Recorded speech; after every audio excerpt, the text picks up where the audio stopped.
நம்ம வீடியோவில் டேரெக்டாக இந்த பால் பாக்கெட்டில் இருக்க பாலை யூஸ் பண்ணால் கீழே கமெண்ட்டில் என்ன டேரெக்டாக பாலை யூஸ் பண்ணுறீங்க, ஹீட் பண்ணாமல் யூஸ் பண்ணுறீங்க, இது கெடுதல் அப்படி இப்படின்னு ஏகப்பட்ட மெசேஜ் வருது.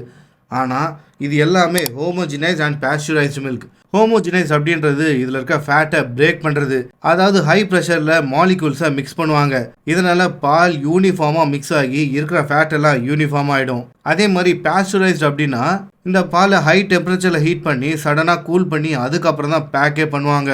இப்படி பண்ணுறதுனால இதில் இருக்க ஈகோலி, சாமோனில்லா மாதிரியான பாக்டீரியா சுத்தமாக அழிஞ்சிரும். அதனால இதை டேரெக்டாக கன்சியூம் பண்ணலாம், பிரச்சனையே இல்லை. வேணும்னா லைட்டாக ஹீட் பண்ணி குடிச்சிக்கலாம், இல்லையா அப்படியே கூட குடிச்சிக்கலாம், ஒரு பிரச்சனையும் இல்லை. நல்லா பாயில் பண்ணி குடிக்கணுன்ற அவசியமே இது கிடையாது. ஆனால் இது ரா மில்க், அதாவது பசும்பால். இது எவ்வளோ திக்காகுது பார்த்தீங்களா?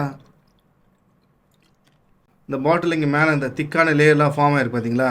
இந்த மாதிரி லேயர் ஃபார்ம் ஆகாமல் இருக்கிறதுக்காக தான் அந்த ஹோமோஜினைஸ் அப்படின்ற ப்ராசஸ் பண்ணுறாங்க.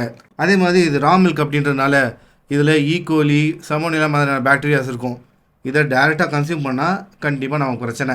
அதனால் மாட்டுப்பால் நீங்கள் டேரெக்டாக வாங்குறதா இருந்தால் நல்லா ஹீட் பண்ணி அதுக்கப்புறம் யூஸ் பண்ணுங்கள். இல்லை நீங்கள் பாக்கெட் பால்லாம் கன்சியூம் பண்ணுறதா இருந்தால் இதை எப்படி வேணால் யூஸ் பண்ணலாம். டேரெக்டாகவும் குடிக்கலாம், ஹீட் பண்ணி குடிக்கலாம், சில் பண்ணி குடிக்கலாம், கட்டியாக வச்சு எப்படி வேணால் குடிக்கலாம். அது உங்கள் விருப்பம்தான்.